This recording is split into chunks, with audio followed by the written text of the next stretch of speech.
We just got to see the reveal trailer for Total War Warhammer 3, and it's full of big and little surprises. We have confirmation of 4 different Chaos Demon varieties, the human nations of Kislev, and Grand Cathay as the 6 launch factions, along with some other interesting details. So let's jump in here and have a look around. So the most unexpected part of this trailer for me was right here at the end.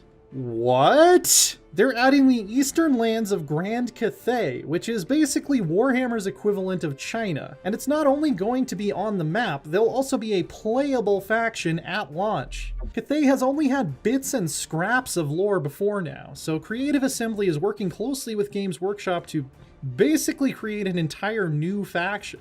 We're not really sure what they'll look or play like yet, but the province here called Gunpowder Road might give a little bit of a hint, as might the recent Total War 3 Kingdoms, though that was based on classical China, whereas the Warhammer fantasy world more often takes cues from the much later medieval age. But let's jump back to the beginning here to see who will be joining Cathay in their fight against Chaos. These are the cold lands of Kislev, which more or less stand in for Eastern Europe in the Warhammer Fantasy universe. And it looks like they are straight up not having a good time. That's about what you'd expect here. Because of where they're positioned on the world map, they tend to be the first of the major human nations to bear the brunt of attacks from the Chaos Wastes. And that's exactly what's about to happen. And here we have Tsarina Katarina, Princess of Kislev. The narrator calling her my child would be her father, Tsar Boris, who's the leader of Kislev at this point in the lore, but he's ominously absent here, and we're not sure why yet.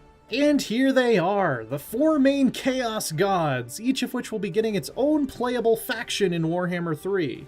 Nurgle is the Plague Father, and is all about decay and disease. Slaanesh is the Lord of Excess, and he's all about dark pleasures and temptations. His followers really like to use whips, and a lot of them would probably get your YouTube videos demonetized. Tzeentch, the Changer of Ways, is a big scary bird who's really good with magic. The most powerful Chaos sorcerers serve him, and he's actually already got a representative in Total War Warhammer in the form of the Lord of Change who fights for the Warriors of Chaos faction.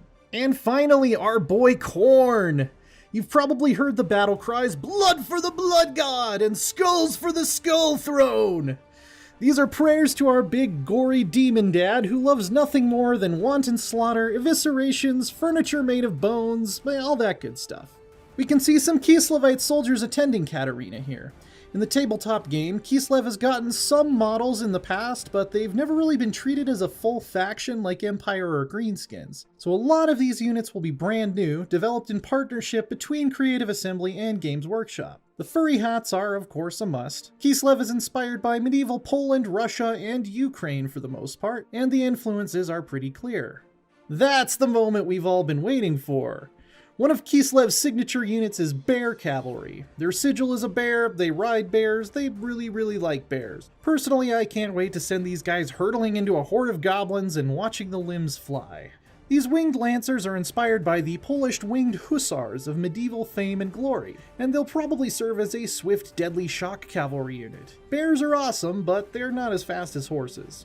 And we've got some Chaos Knights. The Warriors of Chaos faction already has some of these, but these ones are special. You can tell by the fancy helmets that they're servants of Khorne.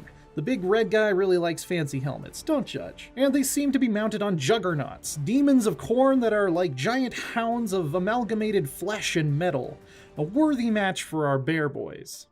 These nasty little dudes are bloodletters. They're like Khorne's basic infantry, among the weakest of demons, but that's little consolation when they're cutting you in half with a flaming sword. And it's Katarina to the rescue. She has access to her own special school of magic, the Lore of Ice, which we haven't seen in Total War Warhammer yet. I imagine it'll probably be usable by Kislev's generic caster lords too.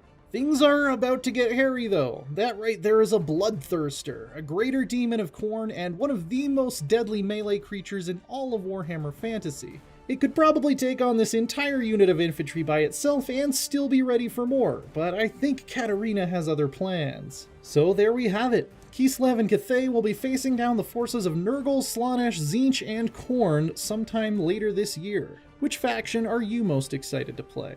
For more on Total War and Warhammer, keep it locked right here on IGN.